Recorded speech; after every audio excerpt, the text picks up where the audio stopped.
Antras skyrius. Nebaigtinas darbas.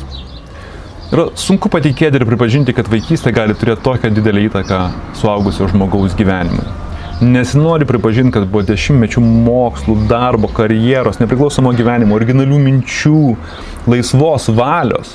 Aš vis dar esu savo vaikystės įkaitas. Kokia prasmė laisvai valiai po 40 metų vis tiek gyvenu savo mažo berniuko svajonėmis ir baimėmis. Labai nenoriu to pripažinti, bet dabar turiu. Jaučiu, kad būtent ten vaikystėje paslėpti atsakymai į antrą gyvenimo pusę. Mano 5-metė dukra iššoka į mūsų su žmona lovą sename bute Kopenhagos senamiestyje ir pamėgdžiodama mane kaip papūgą išrėkia. Dirbti, darbas, darbas. Juokiuosi, nes ji tiksliai atspindi mano būseną. Pastovę, modernę, kovok arba bėk režimo būseną. Ir dažniausiai kovok. Tokia mano modus operandi, tokia mano išgyvenimo strategija. Bet kada jinai atsirado? Kada aš pradėjau taip gyventi? Aš nebeprisimenu. Sakau, vaikystėje slypi atsakymai. Dėl 2 priežasčių.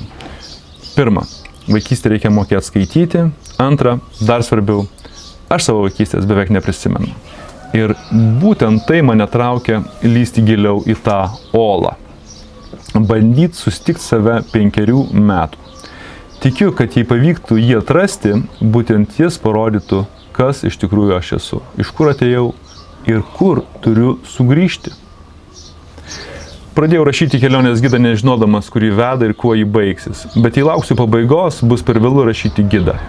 Todėl siūlau jums šitą nebaigtą, pusiau iškeptą beta versiją, geriausia, ką šiuo metu galiu pasiūlyti. Čia bus daug plyšių, įtrūkimų, matomų lopų, bet per tas skyles gali patekti gryno oro. Galbūt būtent plyšiai ir yra geriausia, nuoširdžiausia iš tos kelionės dalis. Visa tai, ką jau suprantu ir kuo esu tikras, dažnai yra banalūs, aiškus, savaime suprantami dalykai. Tie patys, kurie yra prieinami visiems ir dėl to dažnai atrodo per daug paprasti, neįdomus, netikę. Galbūt. Britai turi posakį work in progress. Lietuviškai sunku tai tiksliai išversti. Nei vykdomas darbas, nei nebaigtas darbas nepagauna esmės. Bet tai tiksliai apibūdina tiek mane, tiek mano santykį su pasauliu. Nebaigtinas darbas. Apie ką šis nebaigtinas darbas? Tai gidas į antrą gyvenimo pusę. Viduramžio krizės orientacijos žemėlapis. Esu girdėjęs vieną istoriją, kurią David Foster Wallace papasakojo savo kalbos studentams metu. Plaukia 2 jaunos žuvys ir sutinka seną žuvį. Sena žuvis paklausė: vaikinai, kaip vanduo šiandien? Jauna žuvis praplaukė, nieko nesako. Po to, kiek paplaukė, susižvalgo ir viena klausė kitos: kas tas vanduo? Neseniai pats pajutau vandenį, nes pradėjau dusti. Mečiau gerti, kad nenuskęsčiau. Po kelių mėnesių atsipeikęs pamačiau kitą pasaulį. Ta, kuris visada mane supo, kaip vanduo supa žuvį, bet kurio anksčiau nepastebėjau, nemačiau. Atstulbęs pradėjau stebėtis, užsirašinėti, pasakoti artimiems ir draugams. Pamačiau angelus ir demonus. Pradėjau su jais kalbėtis. Gal buvo geriau, kai gėriai, susirūpinę, klausė artimieji. Mano kaimynė Ispanija pasakė dar paprasčiau: tau viduramžio krizė. Ir gal buvo geriau kitiems, kai aš buvau geresnis, kai gėriau. Gerti, geresnis, geriau. Bet viduramžio krizės atgal nepasuksiu, kelio atgal nebėra. Yra pagunda make Alfredas great again.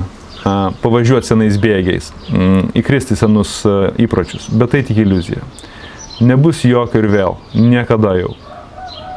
Nei nauja žmona, nei plastinė chirurgija, nei aukštesnis statusas, nei daugiau pinigų, nei naujas startuolis, nei didesnis namas prie Viduržemio jūros nepadės įveikti viduramžio krizės. Nepakilsiu į viršų, jau esu po vandeniu. Atsakymas dugne. Reikės išmokti kvėpuoti po vandeniu. Šitos istorijos, kurias čia pasakosiu, bus apie tai.